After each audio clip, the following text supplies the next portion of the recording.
Pada tahun 1928, sebuah film dokumenter Belanda berjudul Perayaan Besar di Mekah merekam untuk pertama kalinya perjalanan haji umat Islam dari Hindia Belanda menuju Tanah Suci. Berhaji adalah hak Tuhan atas manusia, agar mereka menunaikan kewajiban ke rumahnya yang suci di Mekah. Karena itu, hampir setiap Muslim memiliki keinginan yang sama, menunaikan rukun Islam kelima sebelum ajal menjemput. Dikisahkan, biaya yang dibutuhkan untuk berhaji kala itu sekitar 1.000 gulden, jumlah yang besar bagi rakyat Hindia Belanda. Banyak di antara mereka yang menabung sedikit demi sedikit, menyimpan uang di bambu, di bawah lantai rumah, atau di tabungan pos, hingga cukup untuk berangkat. Bagi mereka yang lebih mampu, perjalanan ini menjadi niat suci sekaligus kebanggaan, membawa keluarga untuk menunaikan panggilan yang telah lama ditunggu. Film ini direkam oleh seorang juru kamera bernama Cornelis Krugers, orang barat pertama yang berhasil merekam dengan lensa nyata perjalanan menuju Mekah yang sebelumnya belum pernah dilihat dunia barat. Setelah uangnya terkumpul, para calon haji mulai mencari atau mendatangi agen haji, perantara resmi yang mengatur seluruh perjalanan ke Tanah Suci. Di masa Hindia Belanda, para agen ini terhubung dengan jaringan pelayaran besar yang dikenal dengan sebutan Kongsie Tiga. Tiga perusahaan besar, Nederlands Indische Stoomvaart Maatschappij, Rotterdamse Lloyd, dan Java China Japan Line, bersatu dalam kerjasama yang mengatur arus jamaah haji dari seluruh kepulauan Nusantara menuju Jeddah. Mereka punya sistem yang seragam, satu harga, satu aturan, satu jalur pelayaran. Semuanya diatur rapi oleh pemerintah kolonial Belanda, bukan semata demi kenyamanan, tapi juga untuk mengawasi setiap pergerakan umat Islam yang hendak berhaji.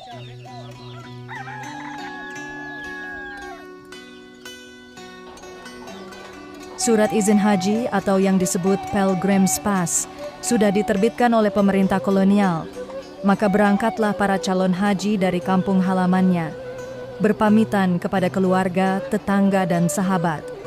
Di masa itu, perjalanan menuju Tanah Suci bukan sekadar ibadah, tapi juga ujian hidup. Sebuah perjalanan yang berbulan-bulan menembus lautan, penyakit, dan ketidakpastian. Dari kampung-kampung di Jawa, Sumatera, Kalimantan, dan Sulawesi, para calon haji bersama menuju pelabuhan besar. Salah satu yang paling ramai, Tanjung Priok, pelabuhan utama Hindia Belanda di Batavia. Di sanalah kapal-kapal besar menunggu, kapal uap milik perusahaan Belanda yang disiapkan khusus untuk pelayaran haji.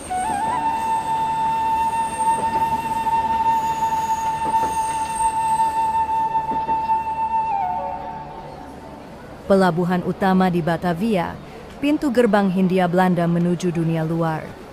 Dari sinilah ribuan calon haji berangkat, membawa cita-cita yang lahir dari iman, bukan dari kemewahan. Kamera milik Cornelis Krugers merekam pemandangan yang jarang disaksikan dunia. Ribuan manusia memenuhi dermaga dengan pakaian sederhana, barang bawaan seadanya, dan wajah penuh harap. Mereka datang dari berbagai penjuru Nusantara, Jawa, Sumatera, Kalimantan, Sulawesi, bahkan dari kepulauan yang jauh. Segalanya telah siap menyambut para jamaah haji. Di dermaga besar Batavia, udara penuh dengan teriakan pelaut, suara kayu dan suara mesin yang menandakan keberangkatan sudah dekat. Barang-barang bawaan tiba lebih dulu. Koper kayu, karung berisi beras, alat masak, dan bekal untuk perjalanan panjang menuju Tanah Suci. Bagi banyak orang, itu adalah seluruh kehidupan yang mereka bawa untuk meninggalkan tanah air demi memenuhi panggilan ilahi. Kapal besar milik perusahaan pelayaran Belanda sudah bersandar. Di sini, kran kapal nyaris tidak dibutuhkan karena tenaga manusia jauh lebih murah daripada tenaga mesin. Puluhan kuli pelabuhan bekerja dengan semangat, memanggul barang-barang berat, mengangkutnya ke dek kapal satu persatu. Pemandangan itu memperlihatkan ironi zaman kolonial. Di bawah bendera Belanda yang berkibar di tiang kapal, tubuh-tubuh pribumi bekerja hingga peluh menetes. Setelah seluruh bagasi jamaah diangkat ke atas kapal, barulah para penumpang dipersilakan naik. Dari kerumunan itu, tampak para lelaki tua bersarung, perempuan berkerudung, dan wajah-wajah yang campuran antara bahagia dan gugup. Mereka naik kapal sambil menoleh ke darat untuk yang terakhir kalinya, menatap keluarga yang melambai di tepi dermaga. Ketika peluit panjang terdengar, suasana mulai berubah hening. Itulah tanda bahwa kapal akan siap berangkat. Para sahabat, keluarga, dan kerabat yang mengantar harus turun dari kapal. Perpisahan yang tak semua sanggup untuk menatapnya. Dalam keramaian dan tangis yang saling bercampur, tali-tali pengikat kapal dilepaskan. Mesin uap mulai berputar, air laut bergolak di sisi lambung kapal, dan perlahan kapal bergerak meninggalkan Tanjung Priok. Dari atas dek, para jamaah melambaikan tangan untuk yang terakhir. Dari bawah, terdengar doa yang tak sempat diucap lantang. Inilah momen suci yang direkam kamera Cornelis Krugers dengan ketepatan luar biasa. Detik-detik ketika ribuan umat Islam dari Hindia Belanda memulai perjalanan mereka menuju Mekah. Perjalanan iman yang akan mengubah cara dunia memandang bangsa yang dijajah, tapi tidak pernah kehilangan harapan.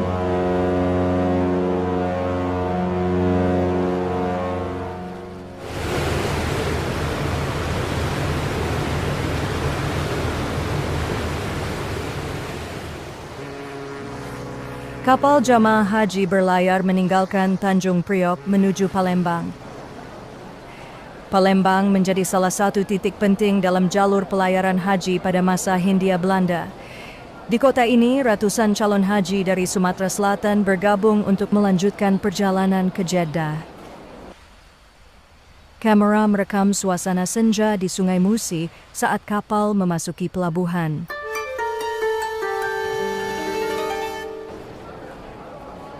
Palembang adalah salah satu pelabuhan utama di Sumatera Selatan, sekaligus titik pemberangkatan penting dalam jalur pelayaran haji Hindia Belanda. Di sini, ratusan calon haji bergabung dengan rombongan dari Jawa. Mereka datang melalui Sungai Musi, menggunakan perahu kecil, membawa barang bawaan dan bekal perjalanan. Petugas pelayaran Belanda mencatat setiap nama, memeriksa dokumen, dan menimbang barang yang akan diangkut. Semua diatur dengan ketat, karena pemerintah kolonial menerapkan sistem pengawasan penuh terhadap arus jamaah haji. Bagi calon haji, proses itu bukan halangan. Mereka sabar menunggu giliran, menenteng karung, koper, atau tikar, lalu naik ke kapal dengan wajah tenang. Setelah seluruh penumpang naik, suasana di kapal berubah semakin padat. Di dek bawah, koper dan karung disusun tinggi. Di dek atas, jamaah mulai mencari tempat untuk beristirahat selama pelayaran panjang menuju Laut Malaka. Dari pelabuhan Palembang, kapal akan berlayar ke arah utara, menuju Penang di Semenanjung Malaya. Tempat transit resmi sebelum menyeberangi Laut Andaman dan melanjutkan perjalanan ke Jeddah. Palembang menjadi saksi penting dari gelombang besar umat Islam dari Hindia Belanda yang menunaikan ibadah haji di awal abad ke-20. Sebuah arus keagamaan yang juga menghubungkan kesadaran lintas wilayah antara Nusantara, Malaya, dan Tanah Arab.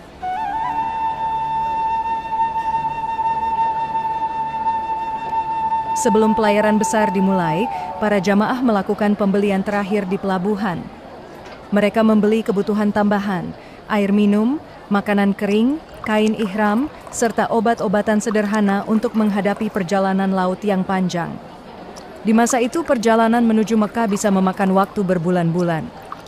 Karena itu, setiap jamaah harus menyiapkan bekal secukupnya agar tidak kekurangan di tengah laut. Setelah semua keperluan terpenuhi, kapal kembali berangkat.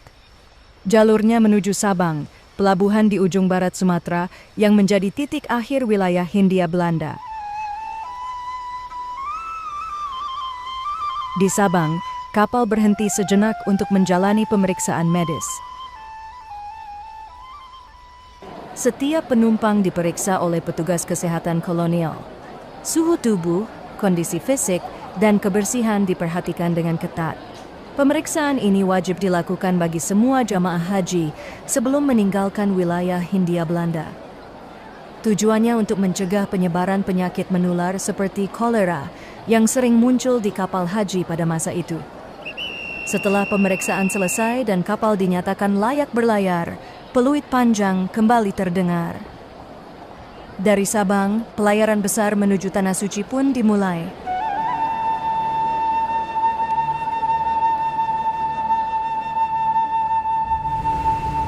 Dalam perjalanan panjang menuju Tanah Suci, kapal haji ini melintasi samudra luas. Di tengah rutinitas perjalanan, waktu di atas kapal diisi dengan berbagai kegiatan sederhana. Para jamaah saling berbincang, beristirahat, atau sekadar menatap gelombang. Sementara di dek atas, para petugas kapal mencoba menghibur penumpang agar tak bosan di tengah hari-hari yang panjang. Salah seorang perwira kapal sedang menampilkan pertunjukan sederhana, permainan sulap, senda gurau, dan aksi ringan untuk mengundang tawa. Hiburan ringan, tapi cukup untuk memecah sunyi di tengah perjalanan spiritual. Bagi banyak jamaah, ini adalah pelayaran pertama mereka menyeberangi lautan lepas. Jauh dari tanah air, jauh dari keluarga, dan hanya berpegang pada keyakinan bahwa setiap ombak membawa mereka lebih dekat kepada Tanah Suci. Di atas gelada, berbagai wajah berkumpul. Pribumi Jawa, Sumatera, Kalimantan, bahkan beberapa penumpang dari Malaya dan Singapura. Semua disatukan oleh tujuan yang sama, memenuhi panggilan iman. Setelah berhari-hari di laut, setiap sore para jamaah berkumpul di dek, menyaksikan matahari turun di balik cakrawala. Melihat warna langit yang berubah dari jingga ke merah tua, pemandangan yang selalu sama, tapi tidak pernah terasa membosankan. Setelah berminggu-minggu melintasi samudra, kapal haji akhirnya mendekati gerbang Laut Merah, wilayah yang oleh banyak pelaut disebut pintu menuju Tanah Suci. Di pelabuhan Perim, jamaah dari India Britania naik ke kapal. Mereka datang dari arah timur, membawa dialek, pakaian, dan kisah perjalanan mereka sendiri. Dalam satu dek kapal, kini berkumpul ribuan manusia dari berbagai negeri, Hindia Belanda, India, Malaya, dan Afrika Timur. Semuanya menuju satu tujuan yang sama, Mekah. Laut Merah menjadi saksi pertemuan besar dunia Islam di awal abad ke-20. Di sini, keyakinan menyatukan orang-orang yang sebelumnya tidak saling mengenal. Dan kapal menjadi rumah sementara bagi seluruh bangsa yang sedang menempuh jalan suci. Malam-malam di Laut Merah yang penuh ketenangan. Angin berhembus dari barat, lampu-lampu di dek berayun, dan aroma asin laut bercampur dengan bau kopi dan rempah. Bagi para jamaah, setiap matahari terbenam adalah tanda bahwa mereka semakin dekat dengan tujuan.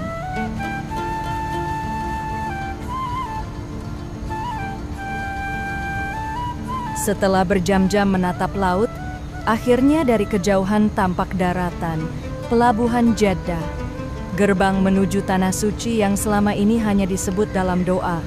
Setelah perjalanan panjang melintasi samudra, suasana di kapal berubah. Wajah-wajah penumpang yang sebelumnya tenang kini makin semangat, penuh harap dan haru. Di dek atas, jamaah berdesakan ingin melihat lebih dekat kota suci yang selama ini hanya mereka dengar dari cerita para haji terdahulu. Inilah saat yang paling ditunggu, pendaratan di Jeddah. Proses penurunan penumpang berlangsung. Ribuan jamaah dari berbagai negeri, Hindia Belanda, India, Malaya, Mesir, dan Afrika Timur, menunggu giliran untuk turun ke perahu kecil yang akan membawa mereka ke dermaga. Di bawah pengawasan petugas kolonial dan otoritas Arab, setiap penumpang diperiksa satu persatu. Barang bawaan, dokumen perjalanan, dan kesehatan menjadi perhatian utama. Karena di masa itu, wabah penyakit kerap menjadi ancaman di pelayaran haji. Di balik suasana sibuk dan hiruk-pikuk pelabuhan, ada rasa syukur yang tidak bisa disembunyikan.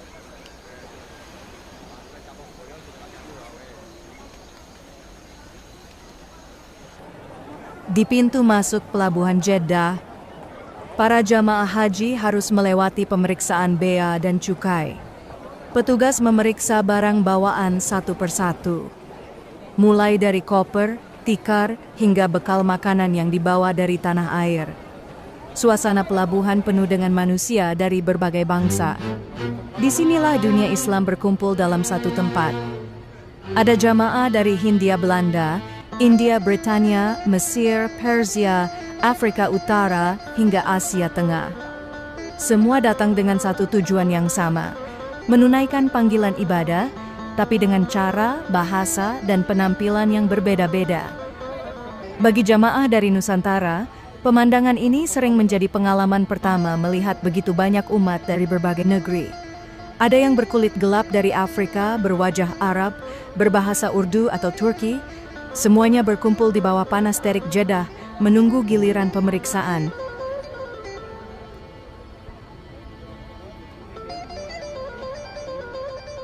Jeddah, pelabuhan utama menuju kota suci Mekah dan pintu masuk bagi jamaah haji dari seluruh dunia. Inilah Jeddah, gerbang utama kota dan masuk ke kawasan yang padat penduduk. Suasana Jeddah di tahun 1920-an sangat ramai. Jalan-jalan yang sempit, namun selalu dipenuhi orang dari berbagai bangsa. Kamera merekam beberapa potongan kehidupan kota. Gang-gang kecil, bangunan tinggi bergaya arsitektur Timur Tengah, dan rumah-rumah bertingkat dengan jendela kayu besar yang berfungsi untuk menahan panas dan menjaga sirkulasi udara. Di pusat kota berdiri beberapa hotel dan penginapan bagi para peziarah yang baru tiba. Tak jauh dari situ, ada kawasan yang dikenal sebagai Jalan Kopi. Deretan kedai dan warung kecil tempat orang beristirahat, minum kopi Arab, dan berbincang dengan sesama jamaah dari berbagai negeri. Jeddah juga memiliki pasar tertutup, tempat segala kebutuhan jamaah dijual. Dari kain ihram, minyak wangi, sampai perhiasan dan rempah yang dibawa pedagang dari Nusantara. Kota ini menjadi titik pertemuan besar antara agama, perdagangan, dan kebudayaan. Setiap tahun menjelang musim haji, Jeddah berubah menjadi kota internasional. Bahasa yang terdengar bercampur. Bagi jamaah dari Hindia Belanda, Jeddah adalah tempat singgah terakhir sebelum perjalanan darat menuju Mekah. Jeddah juga merupakan pusat diplomasi dunia Islam. Di sini, banyak negara dengan penduduk Muslim membuka kantor konsulat.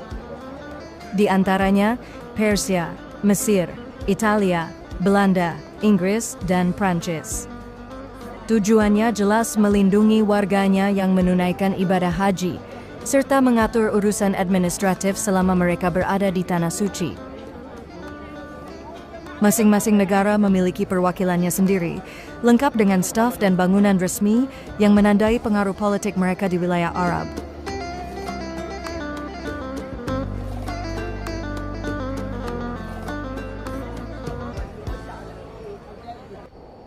Inilah makam Hawa yang berada di pinggiran kota Jeddah.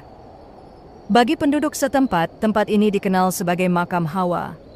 Lokasi yang sejak lama diyakini sebagian umat sebagai tempat dimakamkannya Hawa, istri dari Nabi Adam, ibu dari seluruh manusia. Namun keyakinan ini tidak disepakati secara pasti, karena tidak ada dalil yang menegaskan letaknya. Meski demikian, bagi para jamaah haji yang datang dari jauh, singgah di tempat ini menjadi momen perenungan tentang asal mula manusia dan tujuan akhir setiap perjalanan. Di luar tembok kota Jeddah berdiri perkemahan para pekerja dari Afrika. Mereka datang ke tanah Arab untuk mencari nafkah menjadi buruh pelabuhan, pengangkut barang, dan pekerja kasar. Orang-orang yang bekerja tanpa dikenal, namun berperan besar dalam memastikan perjalanan haji tetap berlangsung. Mereka adalah pekerja keras yang terhormat, melayani jamaah dari berbagai negeri, termasuk dari Nusantara.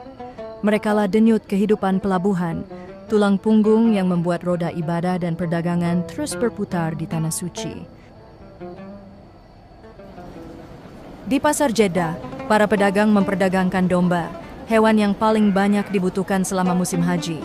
Seekor domba dijual dengan seharga 5 gulden, nilai yang cukup besar pada masa itu. Transaksi berlangsung sederhana di tengah hiruk-pikuk pelabuhan yang penuh dengan jamaah dan barang bawaan dari berbagai negeri. Di masa itu, Jeddah belum memiliki jaringan air seperti sekarang. Air tawar menjadi kebutuhan pokok yang sangat penting, karena kota ini dikelilingi laut asin dan padang pasir yang tandus. Untuk mendapatkan air, penduduk harus pergi ke luar kota, ke sumur-sumur dalam yang disebut Zakputen, sumur air tawar alami yang menjadi sumber utama kehidupan di wilayah ini. Air ditimba dari dasar sumur, lalu dituangkan ke dalam kantong kulit yang diangkut oleh unta dan keledai. Perjalanan dari sumur ke kota bisa memakan waktu berjam-jam di bawah teriknya matahari. Sesampainya di Jeddah, air kemudian dijual kepada penduduk setempat, ke penginapan para jamaah, dan juga untuk keperluan hewan yang mereka pelihara. Satu unta bisa membawa sekitar 200 liter air dalam satu kali perjalanan. Beban berat yang menuntut tenaga dan ketahanan luar biasa. Para buruh air inilah yang menjaga kehidupan di kota tetap berjalan. Tanpa mereka, Jeddah di masa itu takkan mampu menampung ribuan jamaah haji yang datang dari berbagai penjuru dunia. Air asin sangat mudah didapatkan. Penduduk setempat menimba langsung di depan rumah, tanpa harus pergi jauh ke luar kota seperti saat mengambil air tawar. Air asin dari sumur di sekitar kampung bukan hanya untuk dipakai sendiri. Sebagian penduduk menimbanya dalam jumlah banyak untuk dijual keliling. Beginilah cara air dijual di kota Jeddah pada masa itu. Air asin yang ditimba dari sumur kampung dibawa masuk ke kota. Ada yang dipikul di bahu, ada juga yang diangkut dengan keledai. Para penjual air ini berkeliling dari satu geng ke geng lainnya, menawarkan air untuk keperluan sehari-hari. Mandi, mencuci, dan membersihkan rumah. Wadahnya sederhana, terbuat dari kaleng minyak bekas atau kantong kulit tebal. Tapi dari sinilah kebutuhan dasar penduduk kota terpenuhi. Di sudut-sudut jalan, pembeli sudah menunggu. Mereka membeli air sesuai kebutuhan, kadang 1, kadang 2 wadah. Pemandangan ini sudah menjadi bagian dari kehidupan sehari-hari. Selain perdagangan air, di Jeddah juga berdiri pabrik-pabrik minyak tradisional. Tempat ini disebut Olje Molen, penggilingan minyak yang masih digerakkan dengan tenaga hewan. Unta atau keledai digunakan sebagai penggerak utama. Hewan ini berjalan mengelilingi batu besar yang berputar, menghancurkan biji-bijian seperti wijen dan jarak untuk diambil minyaknya. Minyak yang dihasilkan digunakan untuk memasak, penerangan, dijual, dan keperluan sehari-hari lainnya. Hanya dengan kekuatan otot, kesabaran, dan keterampilan. Beginilah cara kerja sebuah pabrik minyak di Jeddah pada masa itu. Sederhana, namun menjadi bagian penting dari roda ekonomi kota.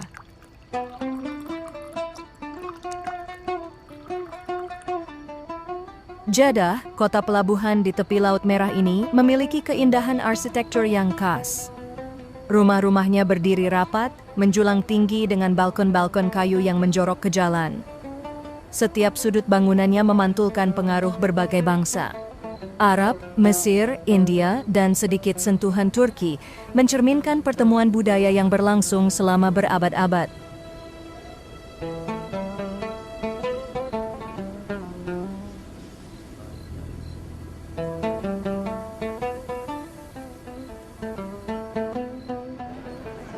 Di kota ini, ribuan jamaah dari seluruh dunia berkumpul sebelum melanjutkan perjalanan ke Makkah.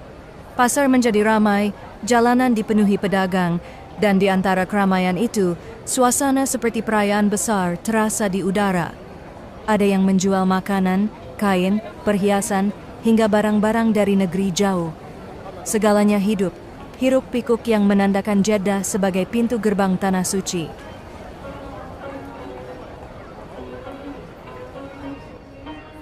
Dan inilah yang disebut kapal padang pasir, unta. Selama ribuan tahun, hewan ini menjadi sahabat manusia di wilayah Arab. Ia bukan sekadar alat angkut, tapi bagian dari hidup, dari perjuangan, bahkan dari sejarah ibadah itu sendiri. Di tengah padang pasir yang luas, unta mampu berjalan berhari-hari tanpa air, menyimpan tenaga di tubuhnya, dan tetap tegak di bawah terik matahari. Langkahnya lambat, tapi pasti. Ia menempuh jarak yang tak sanggup dilewati kendaraan lain pada masa itu. Bagi penduduk Jeddah dan para jamaah haji, unta adalah penghubung antara laut dan Tanah Suci, antara pelabuhan dan Makkah.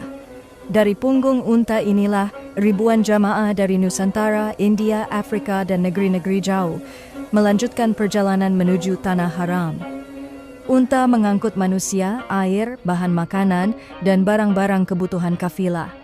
Setiap langkahnya membawa kisah tentang kesabaran, keteguhan, dan harapan. Dan di setiap guratan wajahnya tersimpan jejak peradaban yang bertahan di tengah kerasnya gurun. Tidak berlebihan jika mereka menyebutnya kapal padang pasir. Karena, seperti kapal di lautan, unta mengarungi lautan pasir, membawa manusia dari satu dunia menuju dunia yang lain.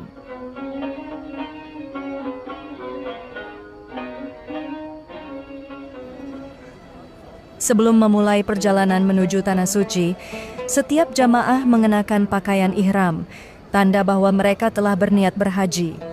Sebelum memakainya, tubuh dibersihkan terlebih dahulu, lalu diolesi minyak agar tetap segar di tengah udara gurun yang kering. Ritual sederhana, membersihkan diri lahir dan batin sebelum menghadap ke rumah Tuhan.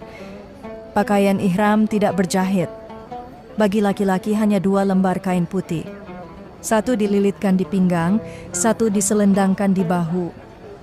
Kain yang sama dipakai oleh raja maupun rakyat biasa, meniadakan perbedaan pangkat, harta, dan kedudukan. Inilah momen ketika setiap manusia kembali pada hakikatnya, sama di hadapan Tuhan. Tidak ada yang rendah dan tidak ada yang lebih tinggi. Semua sama di hadapannya. Hanya amal ibadah yang menentukan nilai manusia, mana yang tinggi dan mana yang rendah derajatnya di sisi Tuhan.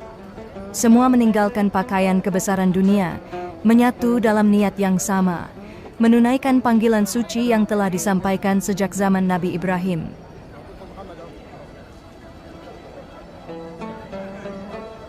Semua jamaah kini bersiap untuk berangkat menuju Makkah. Setelah membersihkan diri dan mengenakan pakaian ihram, mereka mulai mengatur barang bawaan, mengikatkan tali di pelana unta, dan memastikan semuanya siap untuk perjalanan panjang melintasi padang pasir. Suasana pelabuhan dan jalanan kota perlahan mulai berubah. Keramaian pasar berganti dengan barisan kafilah yang mulai tersusun. Ada yang berjalan kaki, ada yang menunggang unta, namun semuanya menuju satu arah, Tanah Suci, tempat tujuan setiap hati yang rindu. Wajah-wajah para jamaah memancarkan harap dan keteguhan. Tidak ada yang tahu bagaimana perjalanan nanti. Karena perjalanan haji pada masa itu tidaklah mudah.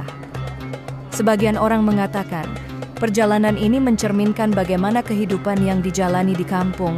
Ada yang ringan, ada yang berat, ada yang penuh ujian. Waktu tempuhnya pun tidak sebentar. Berhari-hari di bawah panas, di tengah padang pasir yang luas dan tandus. Namun di balik segala ketidakpastian itu, ada keyakinan yang sama, bahwa setiap langkah yang diambil adalah ibadah. Mereka meninggalkan Jeddah dengan doa, dengan hati yang telah dibersihkan, dan dengan harapan untuk sampai di hadapan Ka'bah, tempat di mana setiap jiwa kembali menunduk dalam sujud. Unta-unta pembawa barang mulai dimuati. Karung gandum, air, peralatan memasak, selimut, dan barang bawaan jamaah diikat satu persatu di punggungnya. Semua harus seimbang karena perjalanan di padang pasir tidak memberi ruang untuk kesalahan. Para jamaah memeriksa kembali bekal mereka, air minum, makanan kering, dan obat-obatan sederhana. Semuanya dibawa secukupnya karena yang lebih penting adalah tenaga dan kesabaran.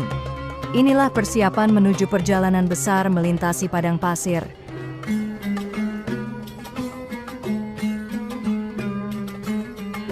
Kafilah mulai bergerak meninggalkan Jeddah. Langkah-langkah unta perlahan membawa jamaah menuju padang pasir yang luas. Tanah tanpa bayangan pohon, tanpa suara selain angin yang berhembus. Inilah perjalanan menuju Makkah.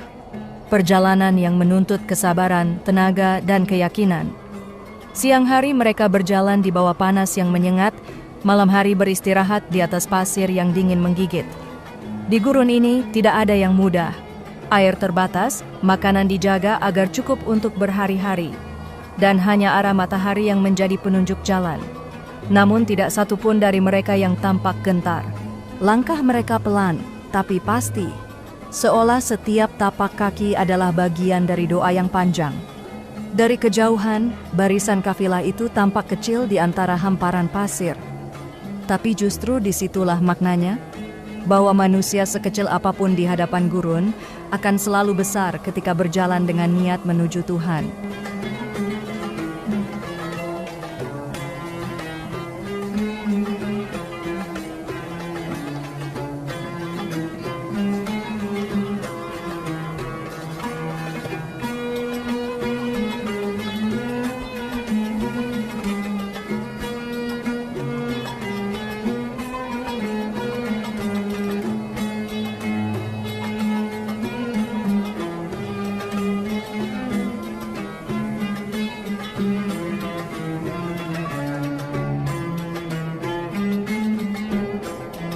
Tidak semua jamaah mampu menunggang unta. Bagi sebagian orang, berjalan kaki adalah satu-satunya cara menuju Makkah.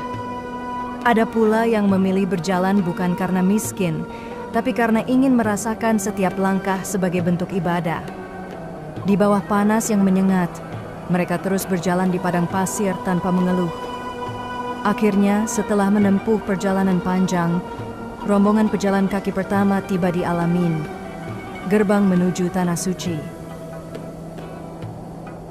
Inilah perbatasan wilayah suci, tempat di mana hanya orang beriman yang diperbolehkan melangkah. Sejak ribuan tahun lalu, batas ini dijaga dengan kehormatan dan rasa hormat. Disinilah Tanah Haram dimulai, wilayah yang disucikan, tempat segala niat dunia ditinggalkan, dan setiap langkah menjadi bagian dari ibadah. Maka sudah dekat. Hanya beberapa jam lagi, para jamaah itu akan melihat Ka'bah, tujuan dari seluruh perjalanan panjang ini. Makkah, kota suci, pusat arah setiap doa umat Islam di seluruh dunia. Inilah tujuan dari perjalanan panjang yang telah mereka tempuh berhari-hari melewati laut dan padang pasir. Dari kejauhan, tampak rumah-rumah batu berdiri di antara perbukitan, dan di tengahnya berdiri Masjidil Haram. Tempat Ka'bah menjadi pusat kehidupan dan ibadah. Bagi para jamaah, tibanya di kota ini adalah awal dari penghambaan yang sesungguhnya. Semua lelah, panas, dan debu yang menempel di tubuh seolah terhapus oleh rasa haru ketika mata pertama kali memandang ke arah Ka'bah. Setiap langkah di tanah ini adalah doa. Setiap napas menjadi zikir. Dan setiap hati yang sampai ke sini tahu bahwa inilah tujuan sejati dari perjalanan hidup mereka.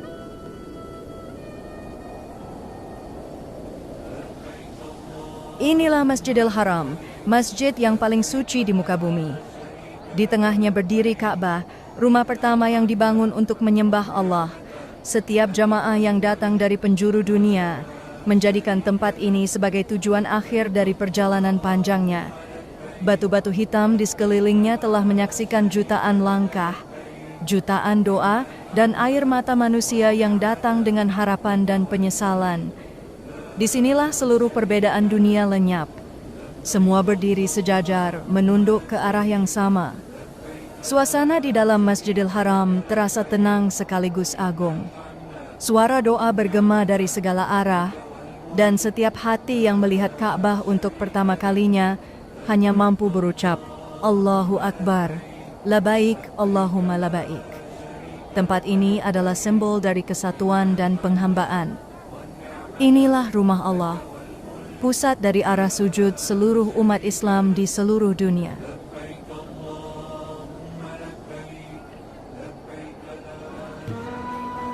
Inilah tawaf, mengelilingi Ka'bah sebanyak 7 kali. Ibadah yang telah dilakukan sejak zaman Nabi Ibrahim. Setiap langkah mengelilingi Ka'bah adalah bentuk pengakuan bahwa hidup manusia berputar mengitari satu pusat, Allah Sang Pencipta semesta. Di antara jutaan orang yang hadir, tidak ada perbedaan. Semua bergerak ke arah yang sama, dengan ritme yang sama, menyatu dalam satu lingkaran besar penghambaan. Bagi banyak jamaah, inilah momen yang paling menggetarkan. Mereka menangis, berdoa, dan bersyukur karena akhirnya sampai di titik ini. Titik di mana perjalanan panjang berakhir di hadapan rumah Allah. Di dekat Ka'bah terdapat sumur Zam-Zam. Sumber air yang diyakini muncul ketika Siti Hajar berlari antara Safa dan Marwah mencari seteguk air untuk anaknya Ismail. Dari tanah yang kering dan tandus, air itu memancar dengan izin Allah, dan sejak saat itu airnya tidak pernah berhenti mengalir hingga hari ini. Air Zam-Zam menjadi saksi kasih seorang ibu dan simbol keyakinan bahwa pertolongan Allah selalu datang di saat manusia tak lagi berdaya. Tidak jauh dari sana berdiri Jabal Qubais, gunung tua yang mengawasi Makkah sejak masa para nabi. Dari sinilah, menurut sebagian riwayat, Nabi Muhammad pertama kali melihat cahaya wahyu di kejauhan. Dua tempat ini, Zam-Zam dan Jabal Qubais, adalah saksi dari perjalanan iman manusia. Di bawah panas matahari dan di tengah keramaian jamaah, keduanya tetap berdiri dalam keheningan, menjaga sejarah suci yang tidak pernah padam.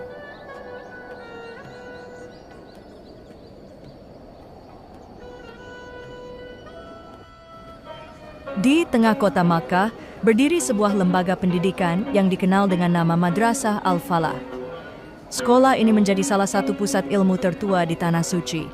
Didirikan oleh para ulama untuk mengajarkan Al-Quran, bahasa Arab, dan ilmu agama kepada murid-murid dari berbagai negeri Islam. Setiap harinya, halaman madrasah ini dipenuhi oleh pelajar dari berbagai bangsa. Ada yang datang dari Mesir, India, Yaman, hingga dari Kepulauan Nusantara. Mereka hidup sederhana, tidur di ruang-ruang kecil, dan belajar di bawah cahaya lampu minyak di malam hari. Namun dari kesederhanaan itulah lahirnya ilmu yang besar. Para murid diajarkan bukan hanya untuk menghafal, tetapi juga untuk memahami makna, meneliti dalil, dan berpikir dengan akal yang jernih. Disiplin, adab, dan pengabdian menjadi bagian dari pelajaran yang tak tertulis. Bagi pelajar dari Nusantara, Madrasah Al-Falah adalah rumah kedua. Disinilah mereka menimba ilmu, memperdalam bahasa Arab, dan mempelajari syariat Islam langsung dari sumbernya.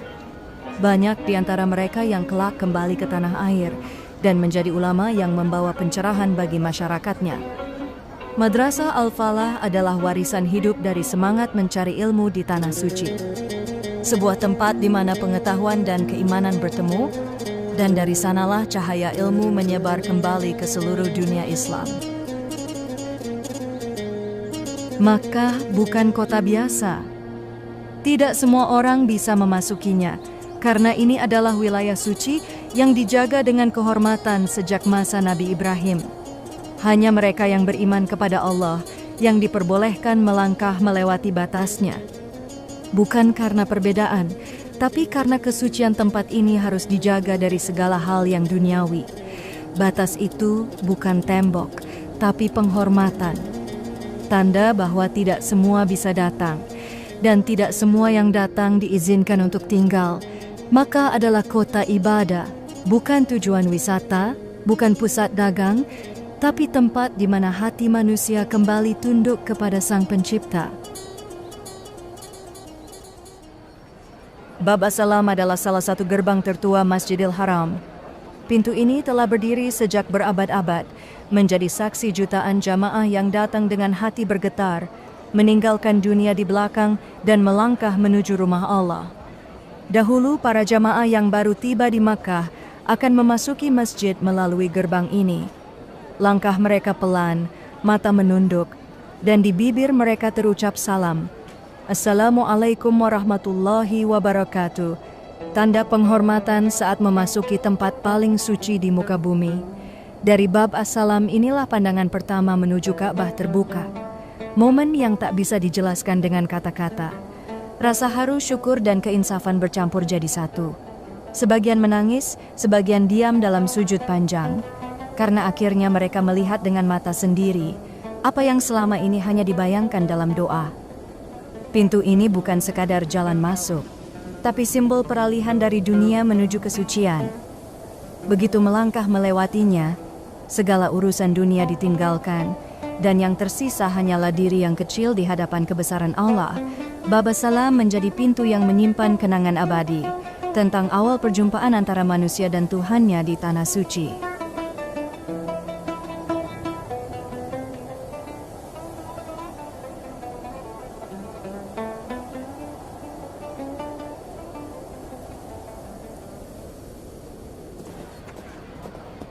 Pada masa itu, Makkah telah berada di bawah kekuasaan Raja Abdul Aziz bin Saud, penguasa yang dikenal sebagai pemersatu Jazirah Arab setelah masa panjang peperangan antar kabilah. Inilah rekaman kedatangannya ke kota suci. Abdul Aziz bin Saud atau Ibnu Saud adalah pemimpin dari suku Najd yang berhasil menaklukkan Hijaz dan menyatukannya di bawah satu kekuasaan. Langkahnya menandai babak baru bagi tanah Arab. Dari wilayah suku-suku yang terpisah menjadi satu kerajaan yang berpusat di Riyadh dan Makkah. Kedatangannya ke Masjidil Haram bukan sekadar simbol kekuasaan, tapi juga penegasan bahwa pemerintahan baru akan menjaga kesucian kota ini. Di balik kesederhanaan penampilannya, terdapat ambisi besar untuk membangun pemerintahan yang stabil di tanah para nabi. Momen ini menjadi catatan penting dalam sejarah Islam modern. Saat dunia menyaksikan lahirnya kekuasaan baru di semenanjung Arab yang kelak dikenal sebagai Kerajaan Arab Saudi.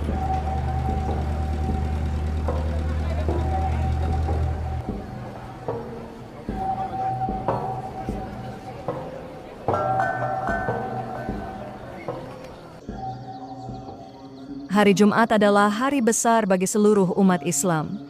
Masjidil Haram dipenuhi lautan manusia dari berbagai bangsa. Semua berdiri menghadap ke satu arah, ke Ka'bah, pusat dari seluruh dunia Islam. Dari wajah-wajah itu, tidak ada lagi perbedaan bahasa, warna kulit, atau asal negeri. Semua melebur dalam satu kesatuan yang sama, keyakinan bahwa hanya Allah yang layak disembah. Suara azan berkumandang di antara dinding batu tua Makkah. Ribuan orang serentak menundukkan kepala, meninggalkan segala urusan dunia, dan bersujud dalam keheningan yang penuh khusyuk. Bagi siapapun yang menyaksikannya, inilah pemandangan yang tidak akan pernah terlupakan. Saat seluruh dunia Islam terasa menyatu dalam satu gerakan, satu arah, satu sujud, satu kalimat, La ilaha illallah, Muhammadar Rasulullah.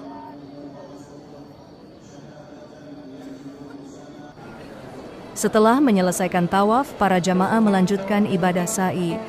Berjalan 7 kali antara Bukit Syafa dan Marwah.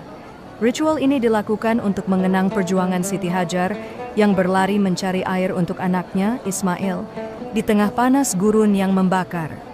Dari kisah itu lahirlah makna yang tidak akan pernah hilang tentang keteguhan seorang ibu dan keyakinan bahwa pertolongan Allah datang setelah kesungguhan. Para jamaah mengikuti jejak itu dengan langkah pelan.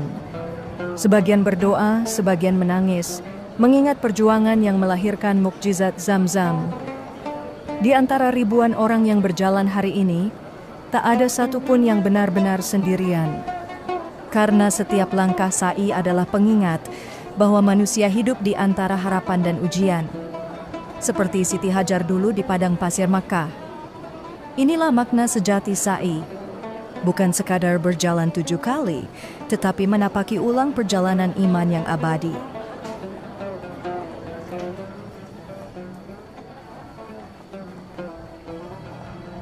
Di pinggiran kota Makkah, kehidupan berjalan sederhana namun dinamis.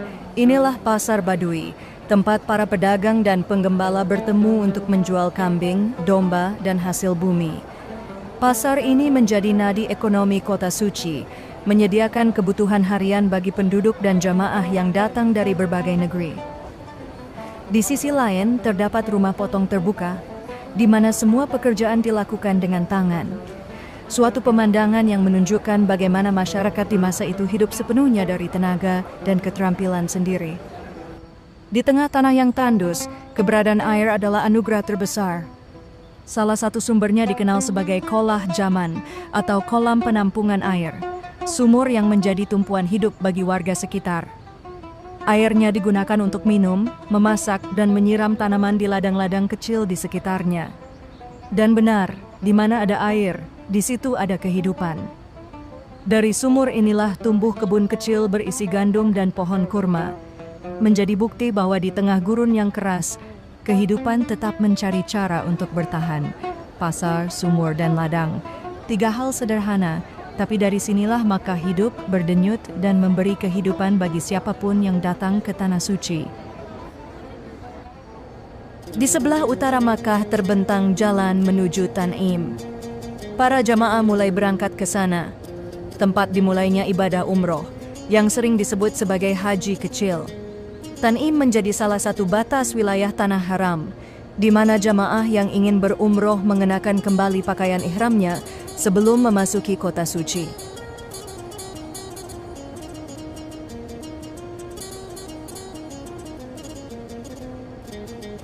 Disinilah berdiri sebuah rumah ibadah tua yang kelak dikenal sebagai Masjid Aisyah, tempat Sayyidah Aisyah memulai ihramnya atas izin Nabi Muhammad SAW.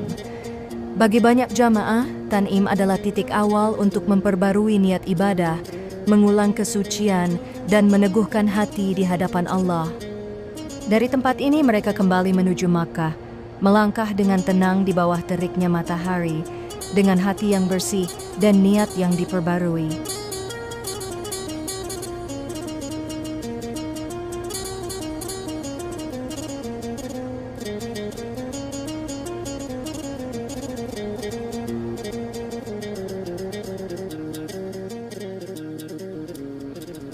Tiga perjalanan besar menanti para jamaah haji di Tanah Suci: Madinah, Arafah, dan Mina.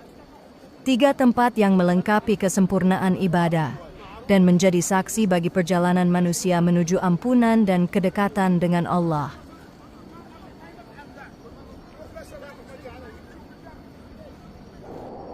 Setelah ibadah haji usai, pada hari ketiga bulan ke-12 kalender Islam, para jamaah mulai berangkat menuju Madinah, kota yang dijuluki Al-Munawwarah, kota yang diterangi cahaya.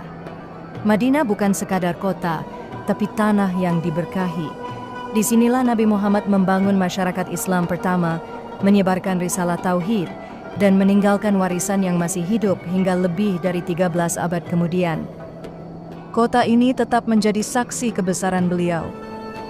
Suasananya tenang, udaranya membawa keteduhan, dan setiap langkah di jalan-jalan Madinah terasa seperti menapaki jejak sejarah yang suci.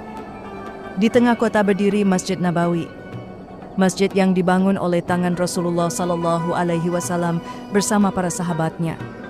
Tempat ini menjadi pusat ilmu, doa, dan persaudaraan sejak zaman awal Islam. Dan di bawah kubah hijau yang megah itu, terletak makam Nabi Muhammad SAW, manusia pilihan yang membawa rahmat bagi seluruh alam.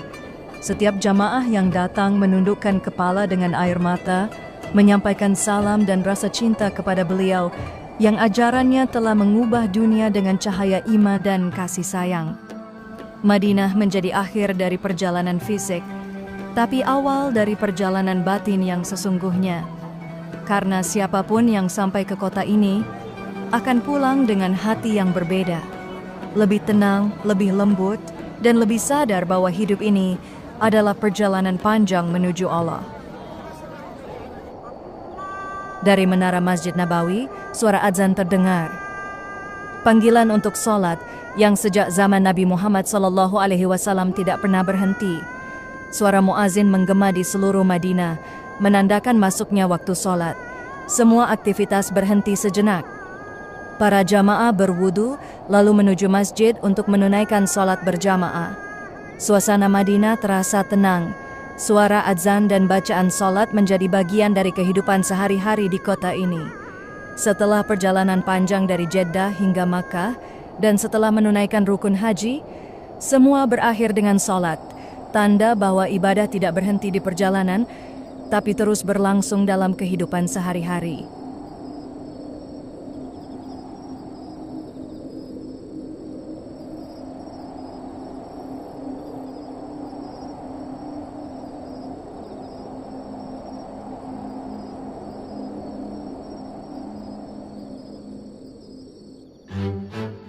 Para jamaah kembali ke kota. Suasana perlahan kembali seperti semula. Pedagang membuka kios, unta-unta kembali ke kandang, dan pasar kembali ramai seperti hari-hari sebelumnya. Di tepi jalan tampak toko-toko yang menjual kendi air, alat sederhana yang digunakan untuk menyimpan air agar tetap sejuk di tengah panasnya cuaca Arab. Bagi penduduk setempat, benda seperti ini adalah kebutuhan pokok, sama pentingnya dengan air itu sendiri. Begitulah kehidupan di Jeddah dan Makkah setelah musim haji. Kota kembali hidup, tapi dengan sisa-sisa gema dari perjalanan suci yang baru saja berlalu.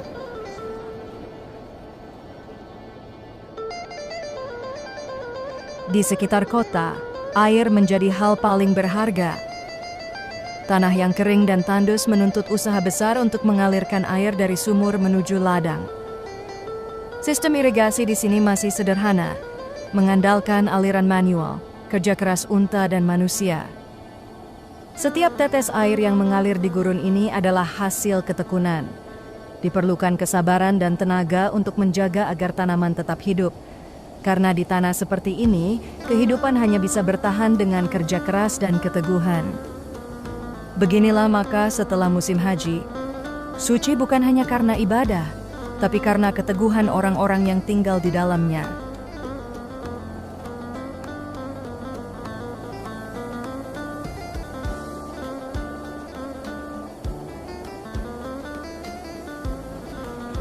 Setelah seharian bekerja, penduduk mengambil waktu untuk beristirahat sejenak.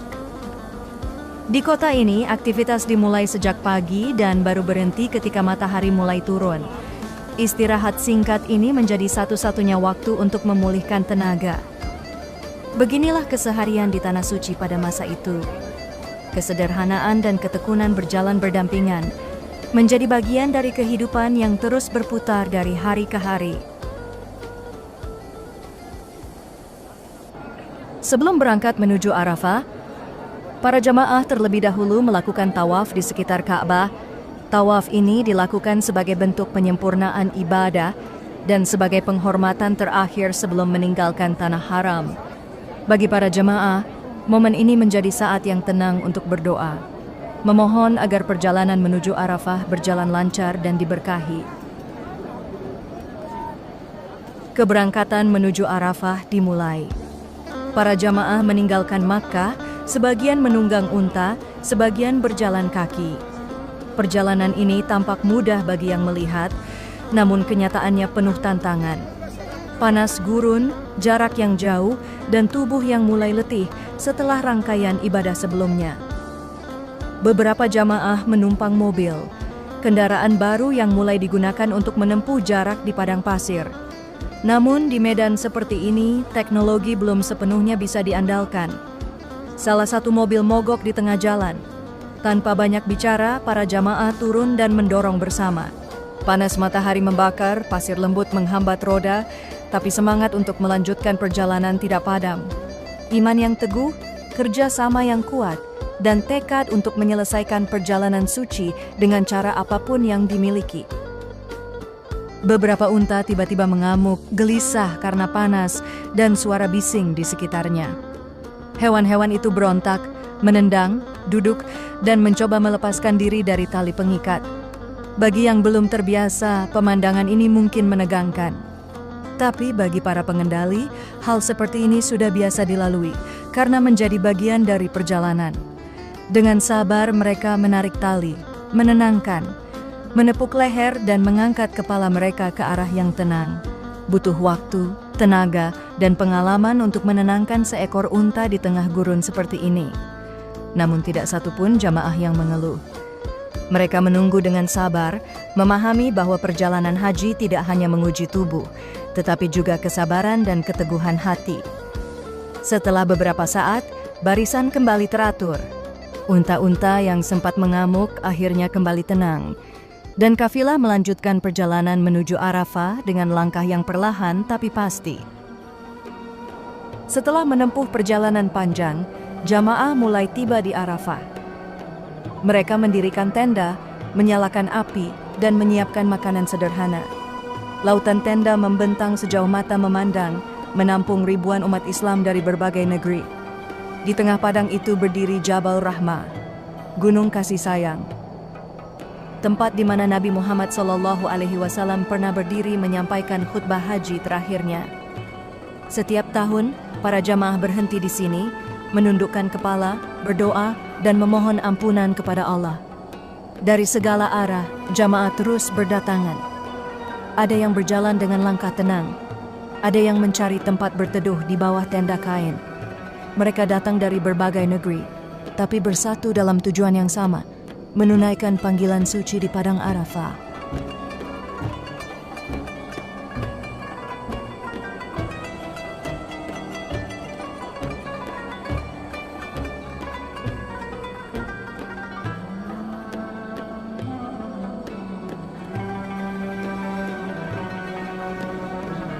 Suasana di Padang Arafah berubah menjadi lebih damai. Para jamaah mulai beristirahat di bawah tenda, menyalakan api, dan menyiapkan makanan sederhana yang mereka bawa dari perjalanan. Inilah yang disebut Jamu Arafat, makanan para jamaah di Padang Arafah.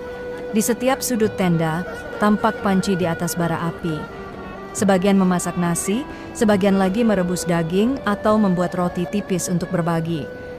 Tidak ada jamuan besar atau makanan mewah, hanya hidangan sederhana yang dimasak bersama. Namun di balik kesederhanaan itu, ada rasa kebersamaan yang kuat. Jamaah dari berbagai negeri saling berbagi air, garam dan makanan, tanpa mengenal bahasa atau asal-usul. Bagi mereka, makan di Padang Arafah bukan sekadar mengisi tenaga, tetapi bagian dari ibadah. Menghargai rezeki, menahan diri, dan berbagi dengan sesama di tengah perjalanan suci.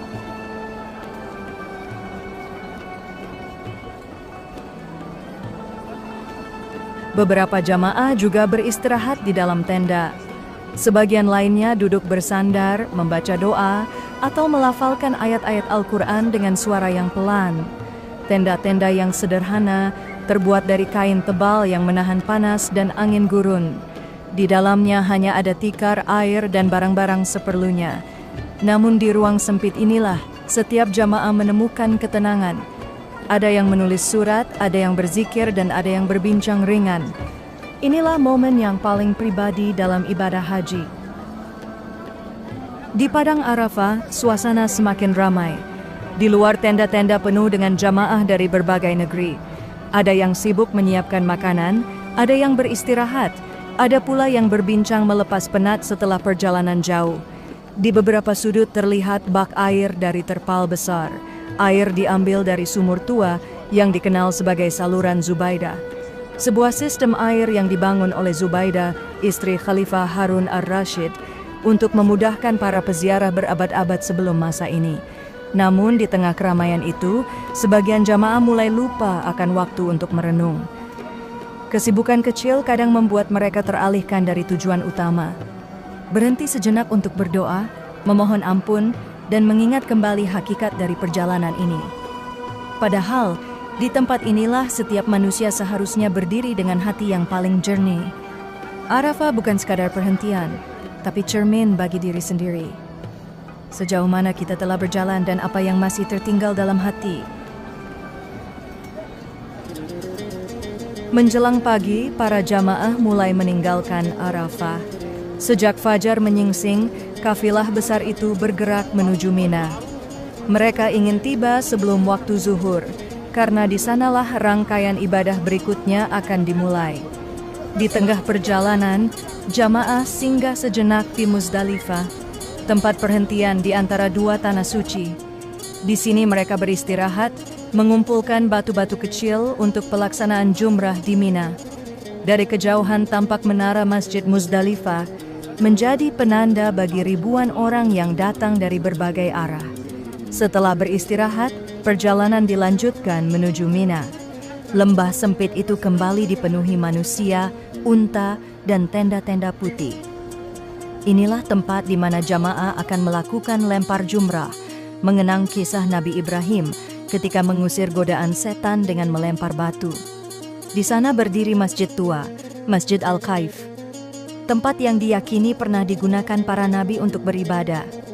Di bawah terik matahari, jamaah melaksanakan salah satu rukun haji yang paling berat, namun juga paling penuh makna, melawan hawa nafsu dan menegaskan ketaatan kepada Allah.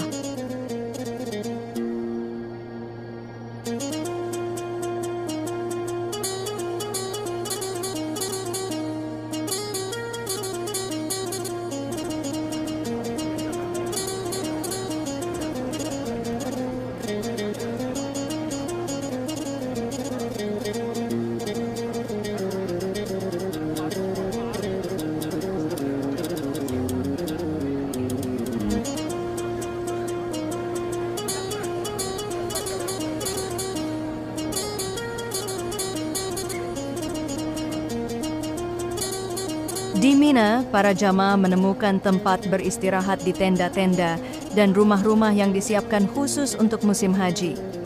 Lembah sempit itu kini dipenuhi manusia, unta, dan keledai. Arus jamaah bergerak tanpa henti dalam dua arah, melintasi jalan-jalan Mina yang di luar musim haji nyaris selalu sepi sepanjang tahun. Pada hari Nahar, hari penyembelihan kurban, ribuan jamaah melaksanakan ibadah lempar jumrah. Mereka melempar 7 batu kecil ke arah tugu batu di Mina. Setiap lemparan diiringi ucapan, Bismillah, Allahu Akbar. Ritual ini dilakukan dengan penuh khidmat, mengenang kisah Nabi Ibrahim ketika menolak godaan setan, sebuah simbol ketaatan dan keberanian untuk menolak segala yang menyesatkan. Setelah selesai, rombongan besar itu mulai bergerak kembali menuju Makkah. Sebagian menunggang unta, sebagian berjalan kaki, dan sebagian lainnya menumpang kendaraan modern yang mulai muncul pada masa itu. Gerobak, kereta sewaan, bahkan mobil taksi yang sudah beroperasi di jalur haji. Namun di antara keramaian itu masih tampak orang-orang Badui yang melintas dengan unta tunggangan mereka, berjalan tegak tanpa menyingkir dari siapapun di jalan sempit gurun itu. Semua bergerak menuju arah yang sama, menyelesaikan ibadah dengan tubuh lelah, namun hati yang telah tenang.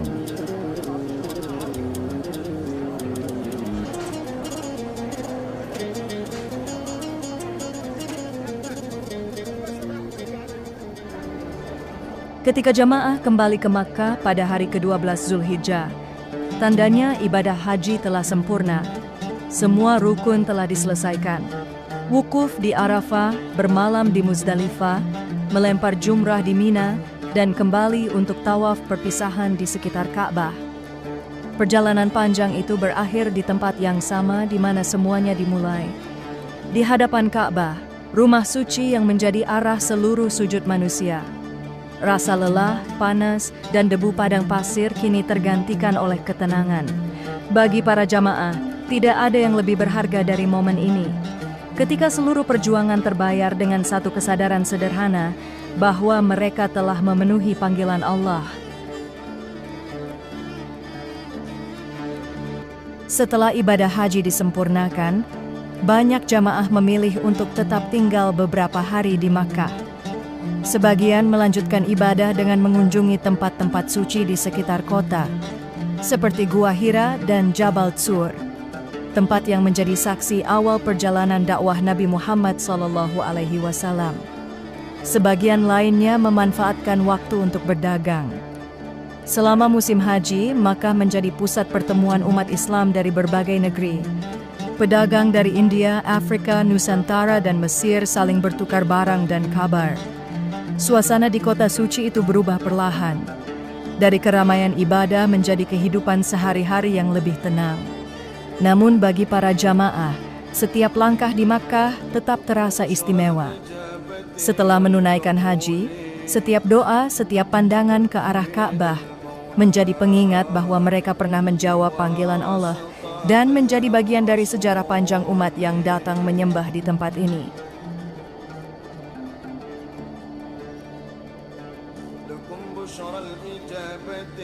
Sebelum meninggalkan Tanah Suci, para jamaah kembali ke Masjidil Haram untuk memberi salam terakhir kepada Ka'bah dengan langkah yang pelan dan penuh khusyuk, seakan tak ingin berpaling dari rumah Allah yang menjadi tujuan seluruh perjalanan ini.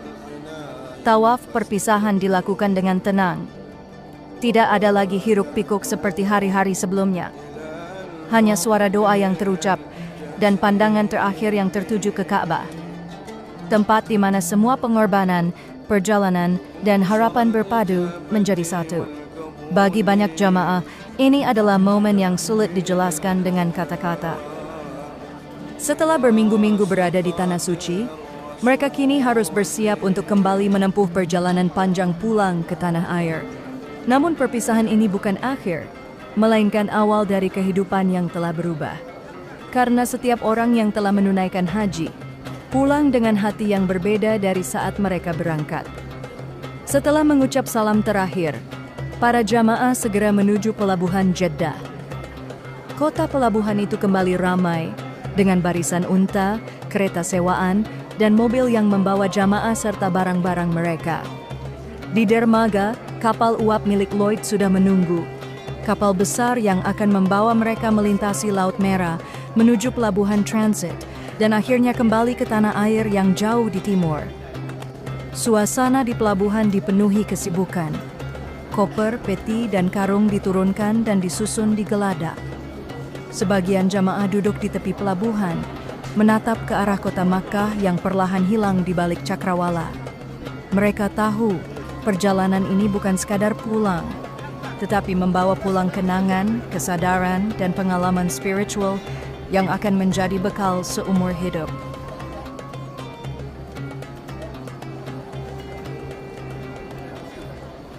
Setelah berminggu-minggu berada di Tanah Suci, rombongan jamaah kini kembali menuju pelabuhan Jeddah.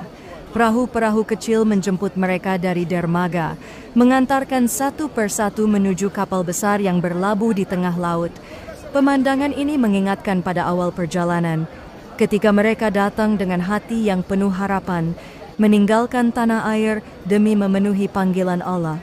Namun kali ini arah perjalanan berbalik. Mereka kembali naik ke perahu, tetapi menuju sisi lain dari laut, arah pulang. Dari kejauhan, tampak kapal besar milik Lloyd berlabuh dengan cerobong asap yang mengepul. Inilah kapal yang akan membawa mereka melintasi Laut Merah, melewati terusan Suez, dan kembali ke negeri masing-masing, ke Batavia, Pinang, Singapura, atau Surabaya. Satu persatu jamaah naik ke kapal. Langkah mereka pelan, tubuh lelah, tapi wajah tenang.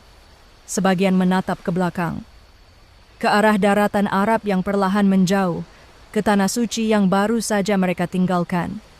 Mereka sadar, perjalanan ini adalah perjalanan hidup yang akan mereka kenang selamanya. Di geladak kapal, angin laut bertiup kencang membawa bau asin dan debu padang pasir yang menempel di pakaian.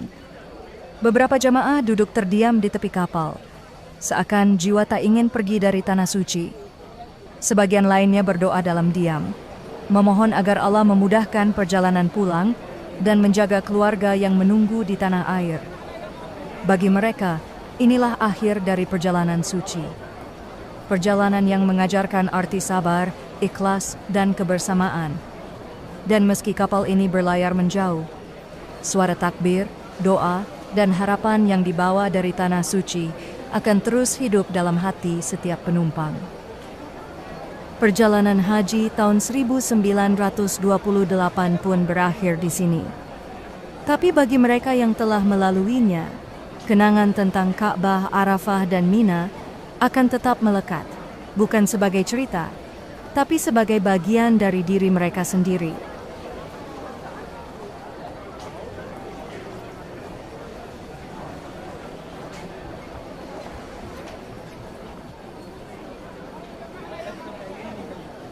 Sebelum kapal berangkat meninggalkan pelabuhan, seorang pengawas datang menggunakan perahu kecil dan akan naik ke atas kapal.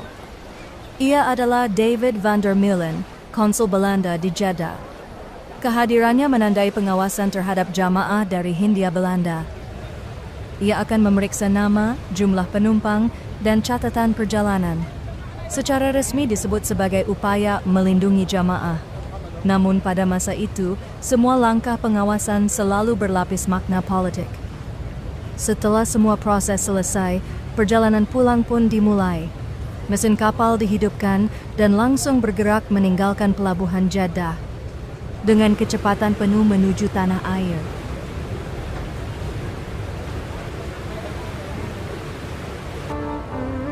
Di dalam perjalanan pulang, tidak semua jamaah sampai ke tanah air. Di tengah laut ada 2 penumpang yang wafat di atas kapal.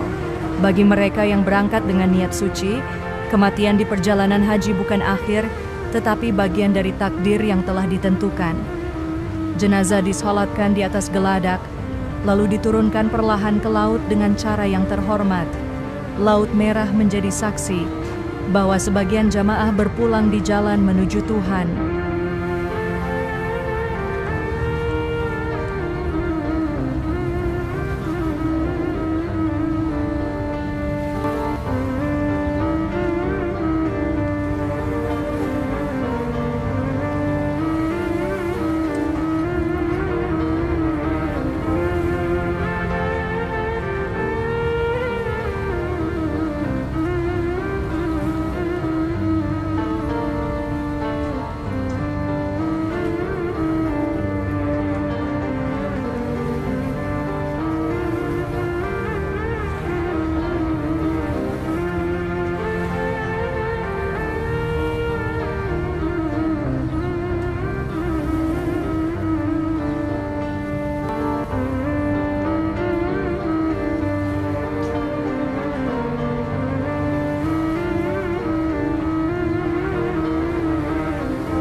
Setelah kapal mencapai perairan Sabang, bendera karantina dinaikkan di tiang kapal. Semua penumpang diwajibkan menjalani pemeriksaan kesehatan sebelum diizinkan turun ke darat. Aturan ini sudah berlaku sejak masa kolonial untuk mencegah penyebaran penyakit dari perjalanan jauh. Setiap jamaah diperiksa satu persatu dan setelah dinyatakan sehat, barulah mereka boleh melanjutkan perjalanan menuju pelabuhan asal di tanah air.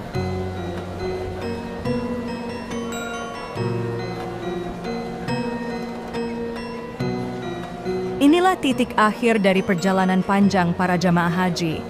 Dari pelabuhan ini, mereka akan kembali ke kampung halaman masing-masing, ke Aceh, Minangkabau, Tapanuli, dan daerah lain di Nusantara. Pelabuhan Belawan menjadi saksi kembalinya para haji dari Tanah Suci, membawa kisah, pengalaman, dan perubahan dalam hidup mereka. Bagi sebagian, perjalanan ini bukan hanya ibadah, tapi juga awal dari kesadaran baru tentang dunia, tentang bangsa, dan tentang diri mereka sendiri.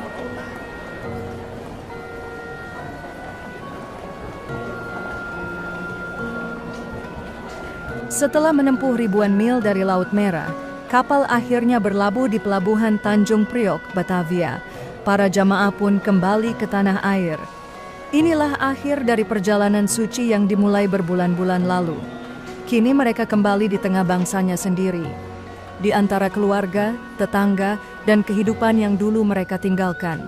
Namun dalam hati mereka tersimpan sesuatu yang tidak bisa diukur dengan harta, rasa syukur, keteguhan, dan keyakinan bahwa mereka telah memenuhi panggilan Allah.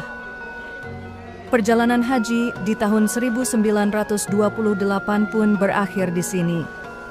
Dari Jeddah ke Arafah, dari Mina ke Makkah, dan akhirnya kembali ke tanah air. Sebuah catatan sejarah tentang iman, perjalanan, dan makna pulang yang sesungguhnya. Saatnya kami pamit undur sejenak. Dan untuk para pecinta sejarah yang cerdas dan berkualitas, terima kasih banyak sudah menyimak.